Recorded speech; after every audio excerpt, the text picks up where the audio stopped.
இன்னொன்னு நான் கிளியரா சொல்றேன். இப்போ விஜய் அவர்களுக்கு வந்து திமுக தான் வந்து சுரண்டி தின்றுச்சு தமிழ்நாட்ட. திமுக தான் வந்து இருக்கறதுலயே பிரச்சனை. திமுகவ அழிக்கிறதா என்னோட கொள்கை அப்படின்னு சொல்லிட்டு வந்திருக்காருல்ல. அவர் வராம இருந்திருந்தாலே திமுக அழிஞ்சிருக்கும். சரி அப்படி வந்துட்டாரு. அப்படி வந்துட்டு டிஎம்கேவோட அரசியலான இப்போ தலித் பாலிடிக்ஸ் வந்து நெறைய பேர் வந்து அடி வாங்கியிருக்காங்க.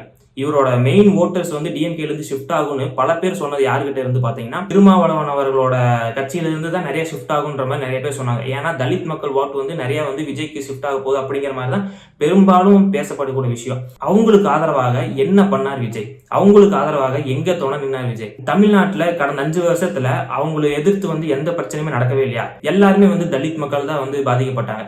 அவரோட ஓட்டு தான் வந்து மெயினா ஷிஃப்ட் ஆகும்போது அத பத்தி பேசவே இல்லையா? அப்படி பேசியிருந்தாங்க அப்படின்னா திமுக கூட்டணியில் இருக்கக்கூடிய திருமாவளவனோட மொத்த ஓட்டுமே ஈஸியா ஷிஃப்ட் ஆயிருக்குமே உங்களுக்கு. நீங்க அதை பண்ணவே கிடையாது.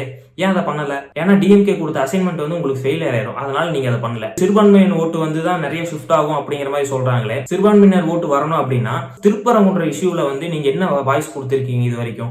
எந்த ஒரு வாய்ஸுமே கொடுக்கல. மத பிரச்சனை இல்லவே இல்லையா? எத்தனையோ பிரச்சனை வந்து நடந்திருக்கா இல்லையா? அதுக்கெல்லாம் உங்களோட வாய்ஸ் எங்க இருந்துச்சு? அதெல்லாம் நீங்க கொடுக்கவே இல்லை. ஏன்னா டிஎம்கேவோட அடிப்படை அரசியலே வந்து சிறுபான்மையினர் மக்களை வச்சுதான் இருக்குங்க போது நீங்க அதுல கை வைக்கவே மாட்டீங்க. அதுல கருத்தும் சொல்ல மாட்டீங்க. அப்படி கருத்து சொன்னா டிஎம்கே ஓட்டு வந்து ஸ்பிளிட் ஆயிரும். அதனால வந்து டிஎம்கே ஆபத்தாயிரும். அதனால நீங்க பேசவே மாட்டீங்க. அடுத்ததா வந்து உங்களோட கொள்கை எதிரியா இருக்கக்கூடிய பிஜேபி அவர்களை வந்து ஒரு வார்த்தையாவது இந்த எலெக்ஷன்ல நீங்க விமர்சிச்சிருப்பீங்களா? ஏன்னா டிஎம்கேவோட அடிப்படை அரசியலே வந்து பிஜேபி எதிர்ப்பு தான். அதை மட்டும் தான் கையாண்டாங்க. ஸ்டாலின் அவர்கள் எடப்பாடி பழனிசாமி அவர்களை பத்தி ஒரு வார்த்தை கூட பேசல. எல்லாருமே வந்து செகண்ட் லெவல் லீடர்ஸ் மட்டும் தான் பேசினாங்களே தவிர ஸ்டாலின் அவர்கள் பேசவில்லை. ஏன்னா அவர் வந்து ஃபுல் ஃபோக்கஸ்ட் பிஜேபி எதிர்ப்புங்கிற ஒரே ஒரு குறிக்கோளோட போனார்.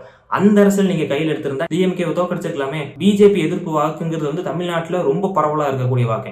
அதை நீங்க குறி வச்சு ஒர்க் பண்ணியிருந்தாலே டிஎம்கே தோக்கடிச்சிருக்கலாமே. ஆனா நீங்க அதை பண்ண மாட்டீங்க. ஏன்னா அது டிஎம்கேவோட ஒரே ஒரு ப்ராடக்ட். டிஎம்கே வந்து ஒரே ஒரு அரசியல் தான் பண்ணும். பிஜேபி எதிர்ப்புங்கிற அரசியல் தான் பண்ணும். ஆனா நீங்க வந்து அவங்களோட மார்க்கெட்ல இருக்கக்கூடிய இடத்தை எதுலையுமே நீங்க வந்து கை வைக்க மாட்டீங்க. ஏன்னா டிஎம்கே தோத்துரும். அதனால உங்களுக்கு கொடுத்த அசைன்மெண்ட் என்ன? டிஎம்கே நீங்க என்ன எவ்வளவு வேணா போட்டு அடிங்க, நீங்க எவ்வளவு வேணா என்ன திட்டுங்க, நீங்க எப்படி வேணா என்ன பத்தி பேசுங்க. ஆனா ஒரு வார்த்தை கூட நான் வைக்கக்கூடிய பொருளை வந்து நீங்க தொற்றாதீங்க.